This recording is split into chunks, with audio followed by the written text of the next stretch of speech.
तर समजा 50 पानाचं पुस्तक आहे, बरोबर आहे, 50 पानांचं पुस्तक आहे, मी रोज एकच पान वाचलं, किती दिवस लागतील मला पुस्तक संपायला?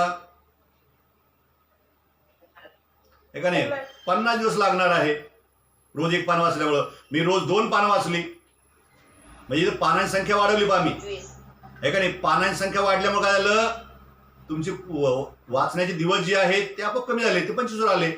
मी रोज 10 पानं वाचली, हे का नाही, 5 दिवसातून समजणार. मी रोज 5 पानं वाचली, मी 10चं 5 केलं, किती दिवस लागणार? रोज 5 पानं वाचली, हे का नाही, 10. म्हणजे बघा 10 होते तेव्हा 5 होतं, 5 मी इकडे केलं, इकडे 10 झालं. म्हणजे लक्षात तुमच्या आलं असेल की एक गोष्ट आपण वाढवली की दुसरी कमी होते, एक आपण कमी केली की दुसरी वाढते, त्यावेळेस त्याला म्हणायचं व्यस्त चलन, बरोबर आहे. आंतरबाप पेट्रोल वगैरे जे आहे ते तसंच आहे की आपलं स्पीड जो असतो, ऍव्हरेज जे असतं ते त्याच्यावर तसं अवलंबून असतं. पेट्रोल आपण जास्त टाकलं तर गाडी आपली जास्त अंतर जाते, बरोबर आहे. पेट्रोल आपण कमी टाकलं तर गाडी आपली कमी अंतर जाते, ते समचलन तुमचं झालं. पण पुस्तक वाचणे किंवा आपल्या घरी एखाद्या शेतामध्ये काम आपण करत असेल, एखादं काम समजा एक मजूर 10 दिवसामध्ये पूर्ण करतो, तेच काम 2 मजूर जर लावले किती दिवसात पूर्ण होणार आहे?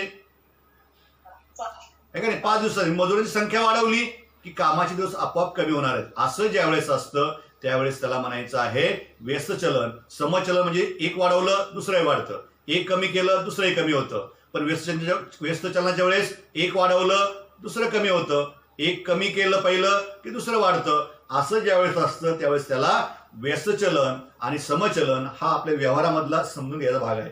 मग आता इथं नेमकं आपल्या गणित भाषेत कसं असणार आहे, तुम्हाला ही सारणी पूर्ण करायची बा. तर जर एक्स आणि वाय, बरोबर आहे, एक्स चलन म्हणजे काय होतं आपण समचलन, हे समचलन चिन्ह आहे.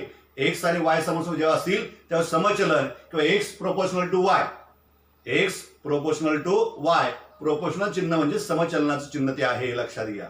तर असं जेव्हा दिलं जाईल आणि तुम्हाला ही सारणी आता पूर्ण करायची पा, 1 8 दिलाय, 4 32 दिलाय, मग याप्रमाणे तुमचं हे दिलेलं आहे. तर इथे हे अंक कोणते येणार आहेत असं आपल्याला विचारलं.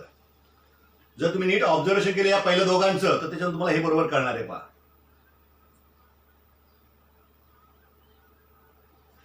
हे 1 आहे, 8 आहे, एकाची 8 पट, एकाला 8 ने गुणलं की हे मिळतंय. 4 आहे, 32 आहे, या 4ला 8 ने गुणलं 32 मिळतंय. मग कोणत्या संख्येला 8 ने गुणल्यावर 56 मिळणार आहे? बरोबर का नाही? म्हणजे 7चा पटापट 8 पर्यंत म्हटलं की 7 गुणले 8 केलं की 56 मिळतात. म्हणजे तुम्हाला काय मिळणार आहे? 7 मिळणार आहे. आता इथं आपला 12 दिला, मग 12ला 8 ने गुणल्यावर कोणती संख्या मिळणार आहे? 12 8 96. लक्षामध्ये. आता हे कसं शोधायचं आपण? छोट्या संख्या आहेत म्हणून आपण जमलंय, पण मोठी संख्या काय करायचं, तर या संख्यांचा रेशो काढायचा पा. या संख्यांचा जर आपण रेशो काढला, पहिला आपण रेशो काढला एक्स भागिले वाय केलं तुम्ही, तो 1/8 येतो, 1 आणि 8चा. मी दुसरा काढला एक्स भागिले वाय 4 भागिले 32, 4 चे 4 8 32, तो तुमचा 1/8 येतो पा. इथं 1/8, इथे 1/8, यांचा तुम्ही भागाकार केला तर तोच येणार आहे. 1/y बरोबर 7/56, 7 1 7, 7 8 56, म्हणजे 1/8. इथे तुमचं 1/y तुम्ही केला तर तुम्ही इथे भागाकार जो आहे 12/96, 12 1 12 8 96, 1/8. ज्यावेळेस तुमचा या दोनच चलांचा भागाकार, हा एक्स आणि वाय काय आपलं 1/y म्हणजेच एक्स आणि वायचा हा भागाकार आहे. हा भागाकार ज्यावेळेस स्थिर असतो त्यावेळेस त्यांच्यामध्ये समचलन असतं. कोणतं चलन असतं त्यावेळेस त्यांच्यामध्ये? समचलन. आहे लक्षामध्ये. भागाकार स्थिर, बरोबर, एक्स भागिले वाय 1/8 आला, इथे एक्स भागिले वाय आपण सोपं रूप दिलं, उत्तर तुमचं 1/8. सगळा स्थिर हा तुमचा काय आला? 1/8 स्थिर आलेला आहे. असा ज्यावेळेस भागाकार तुमचा सगळ्या ठिकाणी स्थिर असेल त्यावेळेस त्या दोन चलांमध्ये समचलन आहे असं म्हणतात. भागाकार ज्यावेळेस समचलन असतं. आता गुण इथं पहा बरं, ए प्रोपोर्शनल टू 1/b आहे, ए व्यस्त चलन बी आहे तुमचं या ठिकाणी. मग आता इथे 20 आणि 6 जर इथे भागाकार तुम्ही केला, 6ला 20 ने भागलं किंवा 20ला 6 ने भागलं तर तुमचा भागाकार जो तो सारखा येणार नाही पा. 20 भागिले 6 म्हणजे तुमचं किती आहे? 10/3 येईल. 12 भागिले 10 म्हणजे तुमचं उत्तर जे आहे ते 6/5 येईल, सारखं येणार नाही. भागात तुम्ही केला तर 20/6, 2×6 आणि 2×10 = 20, 10/3 राहील तो. हा भागात तुम्ही केला 12/10, तर हा तुमचा येणार आहे 2×12 आणि 2×5 6/5. आहे का सारखं हे? आला का भागासारखा? नाही आहे की नाही? भागासारखा येत नाही या ठिकाणी. म्हणजे इथं नक्कीच समचलन नाहीये, इथे व्यस्तचलन आहे. मग इथं जर आपण गुणाकार करून पाहिलं तर काय होतं पहा बरं. 20 आणि 6चा तुम्ही गुणाकार केला, 12 आणि 10चा तुम्ही गुणाकार केला, किती येतो? 20×6 120, 12×10 120. आहे का? गुणाकार सारखा आला. इथं जसा भागाकार सारखा आहे तसं इथं गुणाकार 120 आला. म्हणजे गुणाकार इथं सारखा येतो. जेव्हा गुणाकार सारखा असेल त्यावेळेस त्या दोन चलांमध्ये किंवा दोन अक्षरांमध्ये, दोन राशींमध्ये व्यस्त चलन असतं. ज्यावेळेस इथं तुमचा भागाकार स्थिर असेल त्यावेळेस त्या दोन चलांमध्ये समचलन असतं असं म्हटलं जातं. मग आता ह्या ठिकाणी आपल्याला पूर्ण करायच्या. गुणाकार 120 आला पाहिजे. तसं इथं भागाकार आपण 108 किंवा 8 शोधला होता. पहिला किती येणार आहे आता? 2. बरोबर आहे का? 60ला कितीने गुणल्यावर आपले 120 मिळणार आहेत? तर 60ला 2 ने गुणलं की 120 होतात. 40ला कितीने गुणल्यावर तुम्हाला 120 मिळणार आहेत? 3. म्हणून वरच्या चौकोनामध्ये 3. संपलं. इतकं सोपं आहे पहा. आणि असंच तुम्हाला सारणी जी आहे ती पूर्ण करायची आहे. खाली जी माहिती दिलेली आहे ती माहिती नीट त्याप्रमाणे समजून घ्या. ज्यावेळेस तुमचं चिन्ह जे एक्स आणि वाय मध्ये समचलन असेल तर ते चिन्हामध्ये असं लिहितात. एक्स आणि वाय मध्ये समचलन असेल तर त्यावेळेस ते एक्स प्रोपोर्शनल टू वाय असं लिहिलं जातं. आणि ए आणि बी मध्ये ज्यावेळेस व्यस्त चलन असेल त्यावेळेस ते याप्रमाणे लिहिलं जातं. व्यस्त चलन म्हटलं की ए प्रोपोर्शनल 1/b व्यस्त म्हणून 1/b लिहायचं आहे. आणि ज्यावेळेस व्यस्त सम असेल तेव्हा दोन्ही समोरासमोर राहतील तिथे 1/y किंवा असं येणार नाही. सोडून दिलेली गणितं आहे ती तुम्ही उतरून काढायची आहे वहीमध्ये. आपण स्वाध्यायाची जी आहेत ती पूर्ण करूया. सारणी खालील सारणी पूर्ण करा. बरोबर आहे? खालील सारणी पूर्ण करा ती तुम्हाला दिलेलं आहे. यम आणि यन अक्षर दिलेली आहेत. इथंही 4च आहे तुमचं ते. तुम्हाला कमीत कमी एक मात्र पूर्ण दोन्ही दिलेले असणार आहेत आणि एक तुमचा अननोन असणार आहे.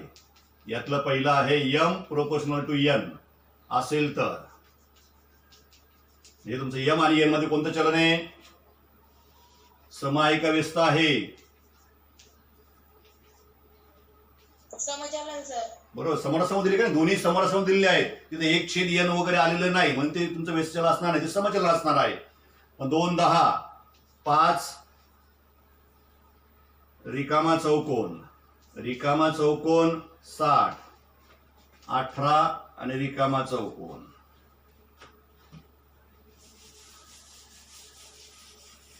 बोला रिकाम्या चौकोन हे काय येणार आहे तुमचं? आता वरच्या संख्येला कोणत्या संख्येने गुणल्यावर ही संख्या आपल्यामध्ये पहा.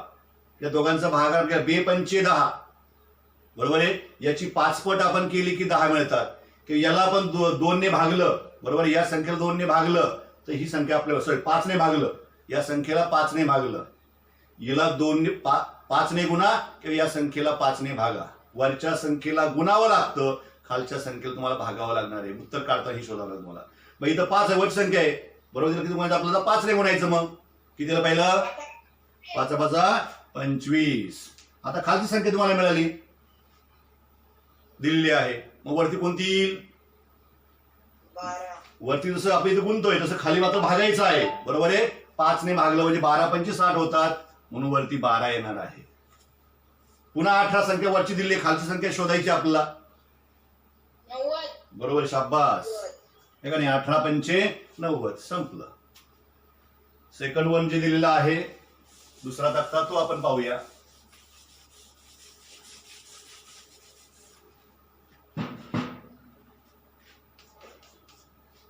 जर एक्स आणि वाय यांच्यामध्ये व्यस्तचलन असेल, व्यस्तचलन हे दिलेलं आहे म्हणून एक्स वाय 4 आणि 25, 5 आणि रिकामा चौकोन, पुन्हा रिकामा चौकोन आणि 10, 50 आणि रिकामा चौकोन. व्यस्तचलन आहे म्हणजेच तुमचा आता गुणाकार स्थिर. या दोघांचा गुणाकार 25 × 100. गुणाकार 100 आला पाहिजे. मग 5ला किती मूल्य 100 होतात? 20 बरोबर आहे शांपास.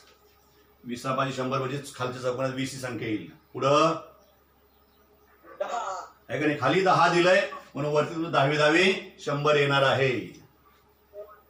2 शेवटी 50 दिलेला आहे. 50ला 2 ने गुणलं की 100 होतात. संपलं. आहे का नाही सोपं? आता दिवस 37वा जो आहे तो आपण पूर्ण करूया. एकदम सोपा आहे तो सुद्धा. म्हणजे मग आपलं उद्या तास घ्यायची गरज पडणार नाही.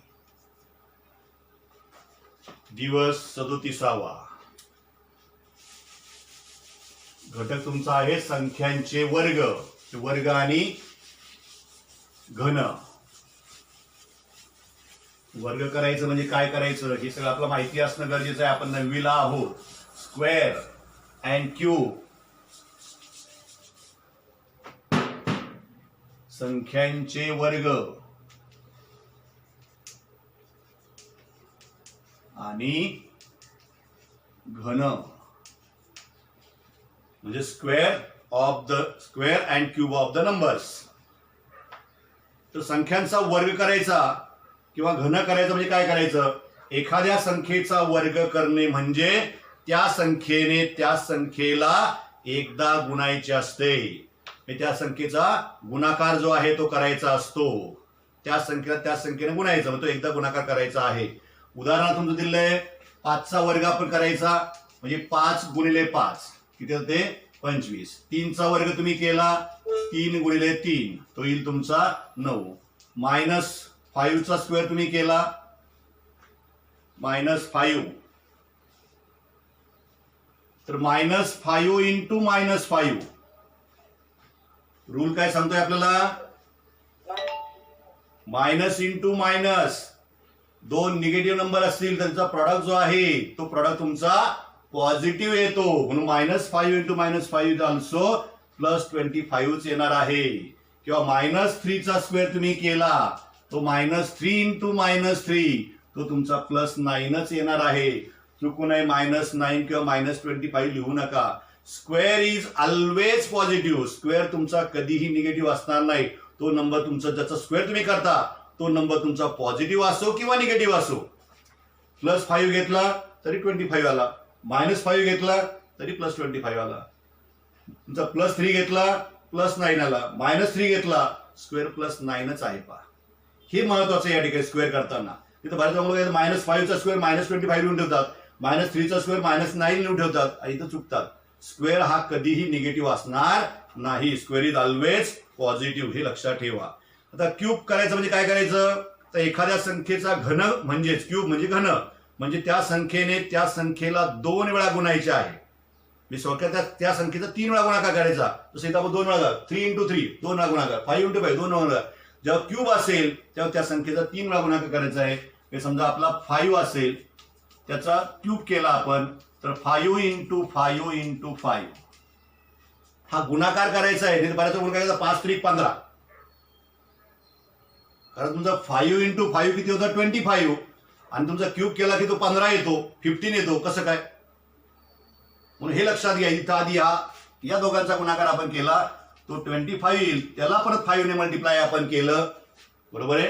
5 इंटू 5 25 त्याला परत 5 ने मल्टिप्लाय केलं तो 125 येईल. तसं तुम्ही -5चा क्यूब केला तर -5 इंटू -5 इंटू -5 मी त्याला मुद्दामून ब्रॅकेट टाकतो. पहा या पहिल्या 2 -5चा प्रोडक्ट केला तो काय मिळणार आहे? इकडच्या प्रमाणे +25 मिळेल इंटू -5. आता 25 हा पॉझिटिव्ह आहे आणि हा 5 तुमचा निगेटिव्ह आहे. म्हणजे पॉझिटिव्ह इंटू निगेटिव्ह म्हणून तुमचा तो निगेटिव्ह राहील आणि 25 इंटू 5 इज -125. म्हणजे आन्सर तुमचं इथं निगेटिव्ह आलेलं लक्षात घ्या. -5चा क्यूब जो आहे तो -125 हा तुमचा निगेटिव्ह आलेला आहे. 120 इथं तुमचा पॉझिटिव्ह नंबर आहे. पॉझिटिव्ह आन्सर येत आहे. इथं निगेटिव्ह नंबर आहे. आन्सर तुमचं निगेटिव्ह येणार आहे. स्क्वेअरच्या वेळेस पॉझिटिव्हचा आन्सर पॉझिटिव्ह तर निगेटिव्हचा आन्सर सुद्धा पॉझिटिव्ह येतं स्क्वेअरच्या वेळेस. पण क्यूबच्या वेळेस मात्र पॉझिटिव्ह नंबर असेल तर त्याचा क्यूब तुमचा पॉझिटिव्हच येईल आणि निगेटिव्ह नंबर असेल तर क्यूब तुमचा निगेटिव्हच राहील. हे सगळ्यात महत्वाचं या ठिकाणी लक्षात ठेवायचं. नाही तर इकडचा नियम तुम्ही इथे लावाल तर सगळं चुकून ठेवेल. कारण इथे तुमचं निगेटिव्ह साईन 1 2 3 वेळा आलं म्हणजे ऑड टाइम्स ज्यावेळेस तुमचं निगेटिव्ह साईन येतं त्यावेळेस निगेटिव्ह कायम राहतं. ज्यावेळेस इव्हन टाइम समजा अजून याच्यामध्ये पुढे मल्टिप्लाय बाय -5 असता म्हणजे 4 रेस्ट असतं समजा रेस्ट टू 4 असेल तर समजा क्यूबच्या ऐवजी 4 असता तर त्यावेळेस तुमचा अजून म्हणजे ते तुमच्या ऑटोमॅटिक ते पॉझिटिव्ह झालं असतं. इव्हन टाइम असेल समवेळा थोडक्यात ऋण चिन्ह तुमचं समवेळा आलं एकदा दोनदा बरोबर 2 वेळा चिन्ह आहे म्हणजे समवेळा आहे म्हणून ते धन होतं. इथं 1 2 3 3 वेळा आहे विषम वेळा आहे म्हणून ते ऋणच राहतं. हे लक्षात राहील. नंतर विस्तार सूत्र आपण ती पाहिली आहेच. पुन्हा एकदा ती आपण पाहूया. बरोबर आहे. विस्तार सूत्र जी आहेत ती आपण एकदा परत पाहू.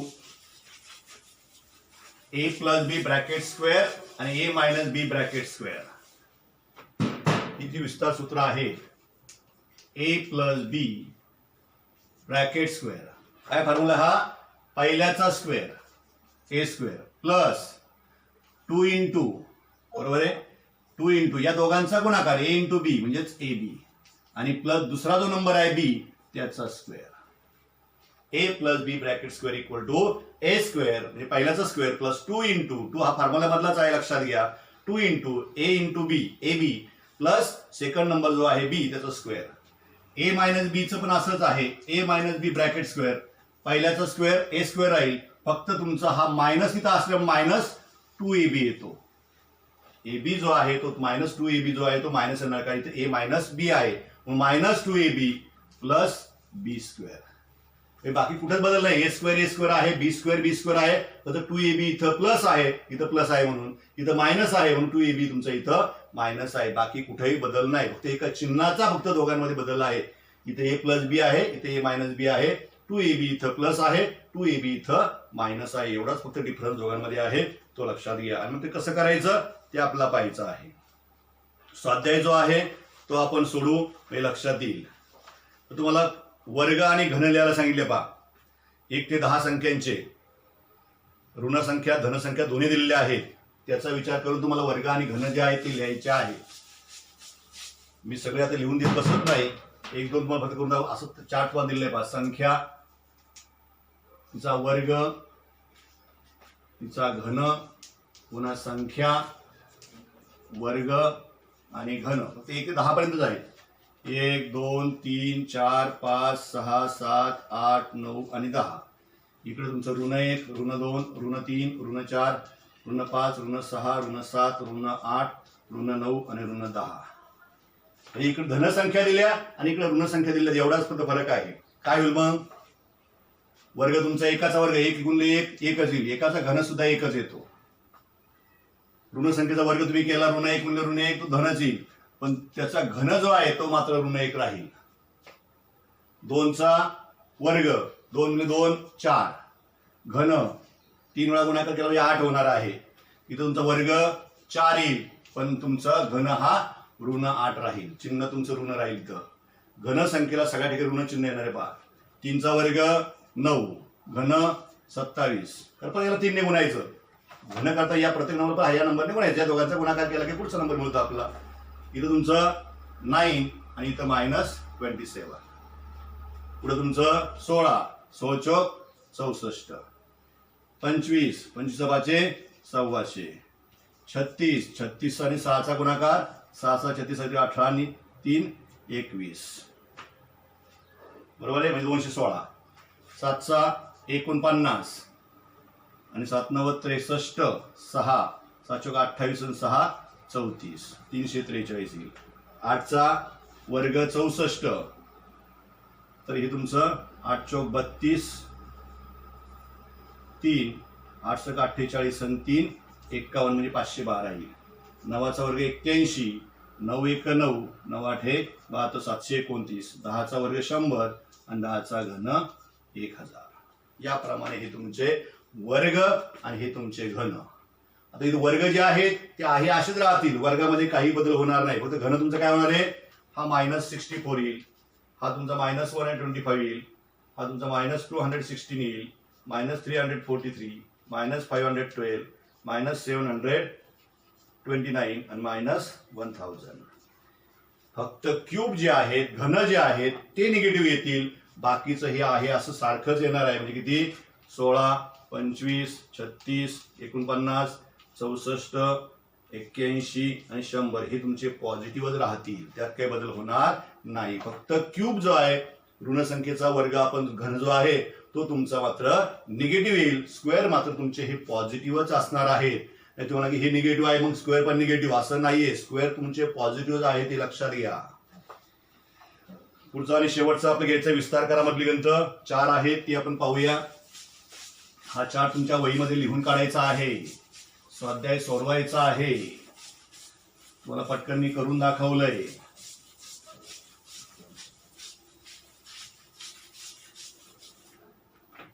विस्तार करा हे पहिलं. x + 6 ब्रॅकेट स्क्वेअर म्हणजे a + b ब्रॅकेट स्क्वेअरचा फॉर्म्युला वापरायचा पहा आपल्याला. मग पहिल्याचा स्क्वेअर म्हणजे x square plus 2 × a × b म्हणजे x × 6 प्लस दुसऱ्याचा स्क्वेअर म्हणजे 6 चा स्क्वेअर. x स्क्वेअर आहे तसा राहील. इथं गुणाकार करून घ्यायचा आहे. नंबरचा 2 आणि 6 चा गुणाकार तुम्ही केला बेसक 12 ते होतील. × x आहे तसा 6 चा वर्ग तुम्ही केला स्क्वेअर तुम्ही केला तो 36 येणार आहे. हे तुमचा आन्सर राहील. पुढं काही होत नाही. दुसरं आहे तुमचं x - 7 ब्रॅकेट स्क्वेअर. पुन्हा a - b ब्रॅकेट स्क्वेअर आहे आपला. x square -2 × x × 7 plus 7 square. a म्हणजे x आहे आणि b म्हणजे 7 आहे. a - b ब्रॅकेट स्क्वेअर आहे म्हणून x स्क्वेअर -2 फॉर्म्युला 2 × a म्हणजे x × b म्हणजे 7 आणि प्लस b स्क्वेअर म्हणजे 7 चा स्क्वेअर. पहिलं टर्म आहे तशी राहील x स्क्वेअर. 2 आणि 7 चा प्रॉडक्ट -14x प्लस 7 चा स्क्वेअर 49 येईल. तिसरं तुमचं आहे 5 - x bracket square. 5 - x bracket square. Same परत 5 चा स्क्वेअर. a म्हणजे 5 आहे आणि b म्हणजे x आहे तुमचा. -2 × 5 × x प्लस x स्क्वेअर. 5 चा स्क्वेअर 25 -2 × 5 इज 10x बरोबर. 10 2 × 5 इज 10 आणि x आहे तसा तुमचा प्लस x चा स्क्वेअर म्हणजे x square. 25 - 10x plus x square. आहे असं ठेवलं तरी चालतं, काही बिघडत नाही. आणि शेवटचं आहे तुमचं चौथं x + 11 ब्रॅकेट स्क्वेअर. म्हणून x चा square plus 2 × x × 11 plus 11 square. म्हणून x चा स्क्वेअर तुमचा आहे असा राहील. 2 आणि 11 चा प्रॉडक्ट तुम्ही केला 2 × 11 तुम्ही केलं तर 11 दुने 22 ते होतील. x आहे तसा तर 11 चा वर्ग 121 येतो. मग x square plus 22x plus 121 हे तुमचं फायनल आन्सर असेल. तर अशा प्रकारे हाही दिवस आपण आता पूर्ण केलेला आहे. बोला काही शंका आहे कोणाची?